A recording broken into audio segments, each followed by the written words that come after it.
Queridos amigos, estoy esperando una entrevista con Agustín Ibáñez. Es un neurocientífico que hace unos 5 años atrás hizo un estudio sobre la previsibilidad en el baile del tango, lo cual me resultó bastante importante e interesante y me dio la entrevista para el día de hoy. Es una persona muy ocupada y amante del tango. Agustín Ibáñez es científico del CONICET y de la Universidad Adolfo Ibáñez, es director del Centro de Neurociencias Cognitivas de la Universidad de San Andrés y es también, permítame leer, Senior Atlantic Fellow del Global Brain Health Institute de la Universidad de California en Estados Unidos. Le voy a preguntar en esta entrevista sobre el resultado de su estudio en el baile del tango, los beneficios que tiene el tango sobre la persona humana, entre otras preguntas que ustedes la van a ver. Vamos adelante. Ahí estamos. ¡Qué gusto! Igualmente, che. A mí me encanta el tango, ¿viste? Yo toqué guitarra muchos años de joven. Primero tocaba música pesada, metalera, y después pasé a la criolla y toqué un poco de tango. Y bueno, es un lado frustrado. Muy interesante lo que leí, lo que vi en un video de hace 3, 4 años atrás, 5 tal vez. Estoy queriendo ver de grabarte esto, si vos me permitís, después para publicarlo en las redes de la asociación. Yo estoy como presidente de la Asociación de Comunicadores y Promotores del Tango, llamado ProTango, y además tengo una difusión del tango a través de otro proyecto que se llama Aire de Milonga, que hace 10 años que lo estoy llevando, difundiendo tango con videos. Ajá, obvio, por supuesto. Sí, como te decía, muy interesante lo que leí y lo que vi, el pequeño video de cómo tomaste esta investigación, porque vos sos investigador, ¿no es cierto? Lamentablemente soy un investigador y no un tanguero. O soy un tanguero frustrado, en el mejor de los casos. Yo tengo 4 preguntas para hacerte, para que toda la comunidad del tango y la gente que no es del tango lo sepa.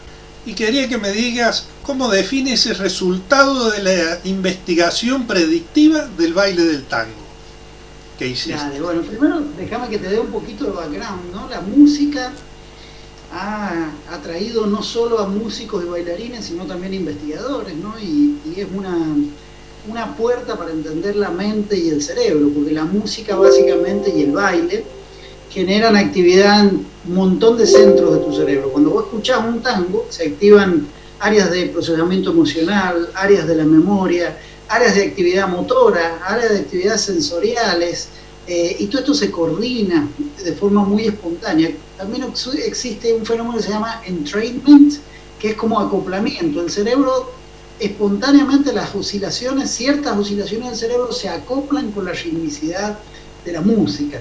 Y el cerebro aprende mucho de esto, ¿no? Entonces el tango, además, tiene una particularidad, que tiene un nivel de complejidad en la rítmica muy especial, ¿no?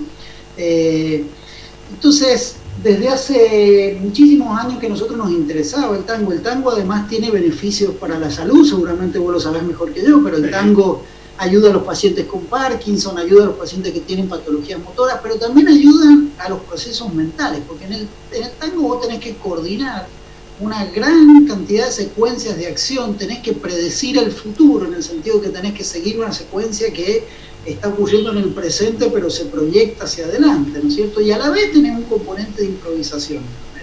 Entonces, estas habilidades cognitivas, cuando se vuelven sistemáticas y expertas a través de los años, generan cambios en el cerebro. Pensá que cualquier cosa que vos hagas muy frecuentemente va a generar plasticidad en tu cerebro. Imagínate un fenómeno como el tango, que involucra, ¿no es cierto?, toda la persona, la parte sensorial, motora, artística, emocional, empatía, la cognición social, la interacción con el otro. Entonces, es un fenómeno muy interesante. Y a mí una de las cosas que me interesó mucho es la experticia en el tango. Los tangueros expertos, de alguna forma, están en el presente y están en el futuro. Es decir, pueden coordinar, pueden llevar, pueden envisionar, digamos, hacia dónde van a ir, ¿no? La pregunta que nos hicimos es, esto que nosotros sabemos como por el folclore, digamos, ocurre realmente en el cerebro, ¿no? Entonces, lo que hicimos fue ya hace muchos años con Lucía Morús, una estudiante de doctorado que trabajó conmigo, que ahora es una investigadora de neurociencias en el Centro Vasco de Neurociencias en Europa. Lo que hicimos fue grabar videos de secuencias de tango por profesionales, bailarines, ¿no? Donde habían secuencias que siempre tenían un mismo tempo, ¿no? Y al final del baile había un cierre. Ese cierre era un cierre estándar, era un cierre con una cosa atípica, como con un cierre un poquito no esperado, ¿no? Y otro con un error, donde había un pequeño error, ¿no? Nosotros invitamos a expertos tangueros que tenían más de 10 años, ¿no es cierto?, que tenían una serie de condiciones que los definían como expertos, principiantes y gente que no sabía de tango. Y les mostramos estos videos mientras registrábamos la actividad cerebral, ¿no? Y encontramos cosas muy interesantes. Ya publicamos 2 trabajos y ahora estamos por publicar otro trabajo. En el primer trabajo lo que encontramos es que cuando los expertos ven una secuencia de tango, primero activan áreas del lenguaje. Básicamente es como si estuvieran leyendo un libro, están procesando significados, digamos, cosa que no pasaba en los otros grupos, ¿no? Esto es interesante porque cuando uno se vuelve experto de algo, tiene toda una resignificación diferente. Entonces, primero activaban áreas de procesamiento del significado y del lenguaje, ¿no? Segundo, antes de que ocurriera el error, en los casos de los videos que ocurriera el error, había una actividad cerebral que ya anticipaba que iba a ocurrir un error. Es decir, la experticia tanguera te permitía no solo significar, como si fuese un lenguaje, los pasos de baile, sino predecir con mucha precisión cómo iba a terminar el baile, ¿no? Esto es muy importante porque las actividades predictivas del cerebro son cruciales, están presentes casi en cualquier actividad, como caminar o como estudiar una carrera, ¿no es cierto? Y ese fue un primer estudio. En el segundo estudio estudiamos las redes, cómo se conectan las diferentes áreas del cerebro mientras se veían estos videos, ¿no? Y en este otro trabajo lo que encontramos es que los cerebros de los expertos tenían redes mucho más específicas. Las personas que no eran expertos, su cerebro no tenía una dinámica clara y específica en particular, lo cual significa que hay toda una especie de reorganización cerebral, de la dinámica cerebral en los expertos, ¿no? Y que esta era mucho más parecida entre sí en los expertos, es decir, hay un proceso como de aprendizaje y de experticia que vos lo podés capturar con las señales cerebrales mientras los sujetos están viendo el video, ¿no? Y en el último trabajo, que lo estamos por enviar a publicación, todavía no se publica, estudiamos unas ondas particulares que se llaman ondas mu. Son un tipo de oscilación cerebral que se tiende a activar cuando vos observás una acción o haces la acción. Por ejemplo, mira, yo agarro esta taza, ¿no? Hay una actividad que se genera en mi cerebro y vos cuando estás observando esta actividad también generás el mismo tipo de actividad, ¿no? O sea, una actividad que se genera cuando uno observa y ejecuta la acción. Midiendo estos ritmos mu en los expertos, podíamos saber con un 100% de clasificación, usando aprendizaje de máquinas de computadora, 100% si ese cerebro pertenecía a un experto o no. Es decir, la capacidad de observar las acciones de los otros son totalmente integradas en los mismos mecanismos de ejecutar esa propia acción, ¿no? Y eso te permitía, lo podíamos hacer sin tener ninguna información más que la pura actividad cerebral del sujeto que estaba viendo los videos, ¿no? Entonces, nada, es muy interesante para nosotros particularmente. Nosotros trabajamos mucho con patologías motoras, ¿viste? Y hay mucha evidencia de que en el Parkinson, por ejemplo, que es una enfermedad neurodegenerativa que genera un montón de problemas motores, ¿viste? Temblores, freezing, quedarse paralizado en situaciones complejas. El tango puede ayudar muchísimo. De hecho, no sé si has visto estos estudios donde una persona con Parkinson está paralizada y empieza a caminar al ritmo del tango y se puede mover perfectamente, se acaba la música y se vuelve a quedar paralizada, ¿no? De alguna forma resonancia del cerebro con el tango te permite organizar y secuenciar una serie de actividades motoras. Entonces, creemos que es muy importante no solo porque somos argentinos y nos gusta el tango, sino porque tiene aspectos musicales únicos el tango, que pueden ser abordados dentro del estudio del cerebro. ¿Cómo realizaste la investigación? Porque yo vi unos videos donde colocabas unos sensores. ¿Cómo es eso? Que se conecta esos sensores con el cerebro. Sí, básicamente usamos una técnica que se llama electroencefalografía de alta densidad, que es el principio básico del electroencefalograma clínico que tal vez alguna vez te hayan hecho o hayas escuchado. Se ponen electrodos que capturan la actividad eléctrica que atraviesa el cuero cabelludo y que tiene que ver con la coordinación y el ensamble de miles de neuronas que están gritando a la vez, ¿no? Estos son técnicas muy potentes de investigación, donde se colocan 128 sensores o electrodos y registramos la actividad cuando el sujeto está viendo cada uno de los videos. Representamos cientos de videos y además marcábamos en la actividad cerebral que estábamos haciendo, ¿no es cierto?, cuando iniciaba un baile, cuando ocurría el error, cuando se cerraba el baile. Entonces nosotros después podíamos ir y mirar la actividad cerebral en esos momentos específicos. Es una técnica que te da una resolución temporal de la actividad cerebral del orden de los milisegundos. Con mucha precisión temporal vos podés saber qué está haciendo el cerebro. Ah, ok. Ahora, tengo una pregunta, ya que sos experto en la parte motriz, ¿no? Como todas las cosas, cuando uno aprende una motricidad nueva, yo aprendí tenis, o cuando aprendo a manejar, tengo que estar pensando, ¿no?, cuál movimiento lo tengo que hacer, hasta que llega el aprendizaje del cerebro y hago todo automáticamente. Hay un libro que no me acuerdo ahora, el autor, Grunwald o algo así, que era la teoría de las 10.000 horas, que decía que el cerebro ya era maestro cuando llega a las 10.000 horas de repetitividad, porque el cerebro aprende por repetitividad.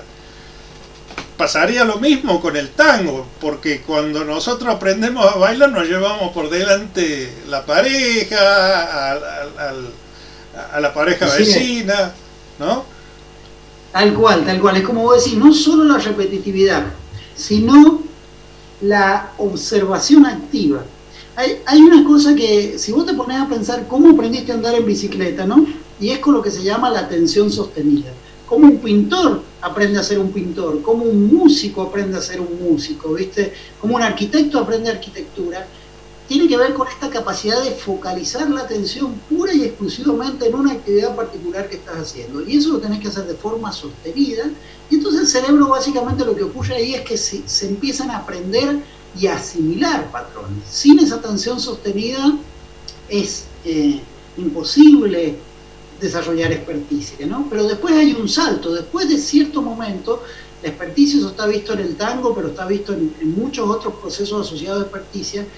Ya llega un momento que ya cambia el funcionamiento. Por ejemplo, los músicos expertos, ¿no? Si vos sos un músico amateur, vas a tener en tu cerebro, cuando tocas, la actividad motora que estás ejecutando por un lado y la actividad auditiva de lo que estás tocando, ¿no? Y esas señales van a estar así. Cuando sos un músico profesional, esas dos señales están acopladas. Tan es así que cuando un músico profesional toca, escucha. Y cuando escucha, toca. Bueno, algo parecido pasa en los tangueros, ¿viste? Cuando nosotros veíamos la organización de las redes, son redes mucho más eficientes para coordinar la observación con la secuencia y con la propia reverberancia motora de lo que ellos están observando. ¿El cerebro lo toma también mirando, lo puede asimilar a ese patrón?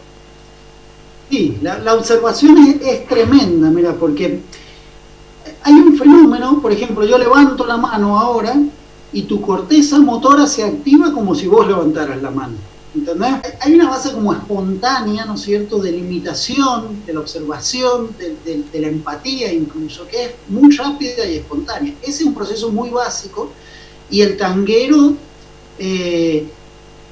yo dudo que hubiera un bailarín súper experto si nunca hubiera observado el tango, digamos. Es casi incompatible esa idea, ¿viste? Y hay mucha evidencia acumulada de que la observación es fundamental, porque es una observación activa.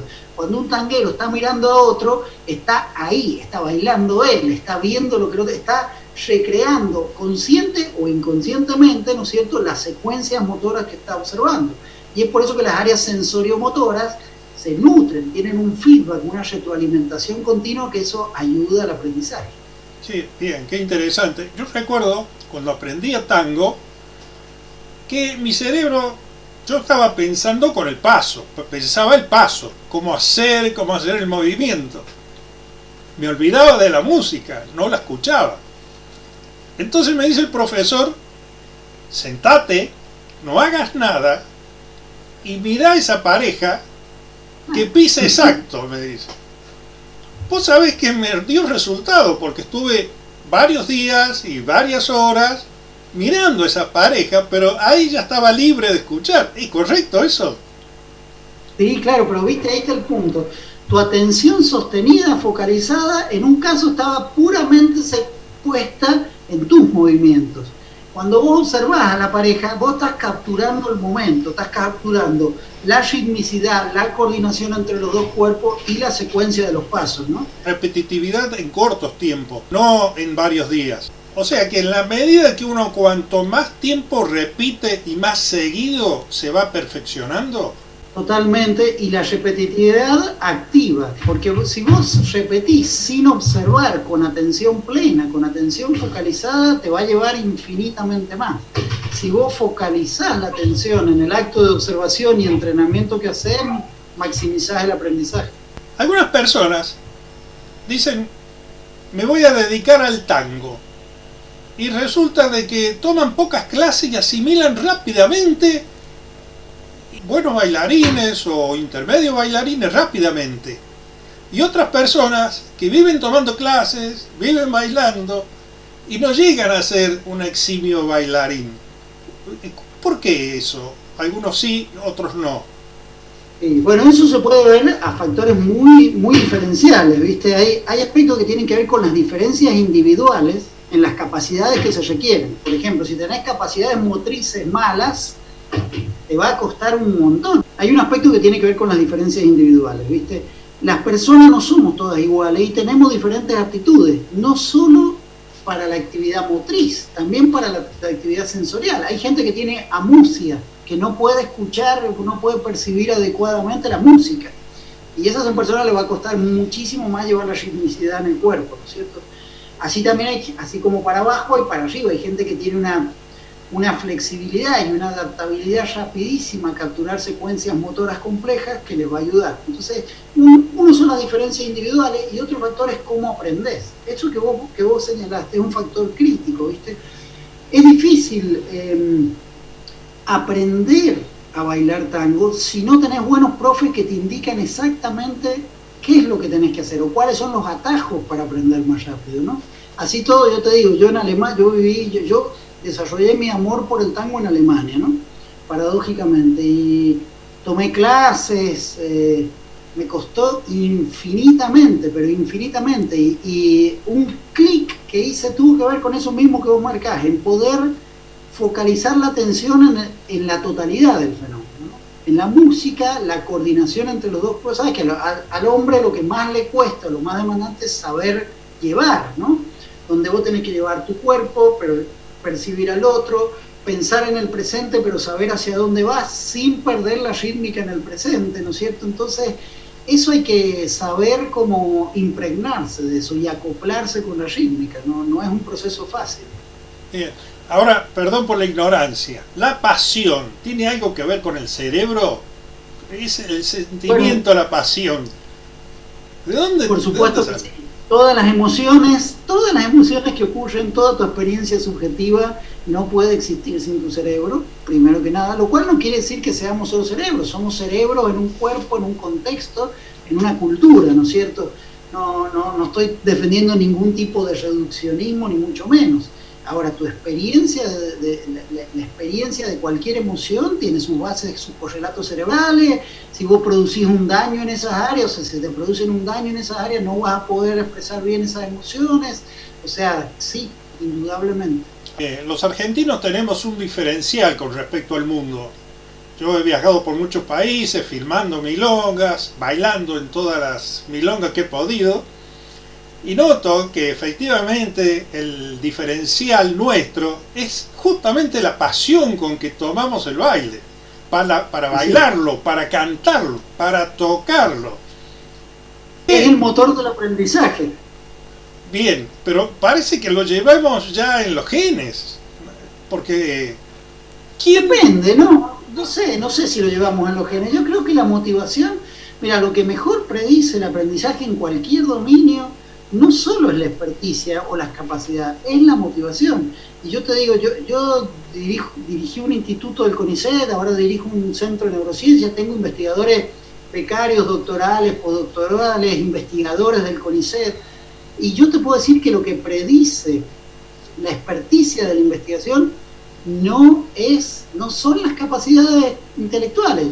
Por mi lado han pasado chicos brillantes que no han prosperado, ¿viste? Y sin embargo han pasado otros chicos que no eran tan brillantes, pero que tenían tenacidad, que tenían una fuerte pasión.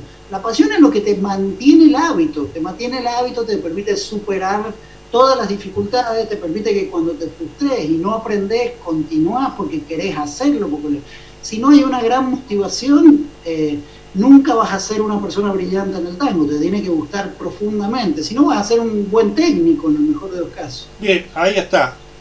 Entonces, muchas personas empiezan por la técnica y llega un momento en que se apasionan. ¿Cómo se enseña la pasión? Porque no se puede enseñar a la pasión, es como enseñar al amor.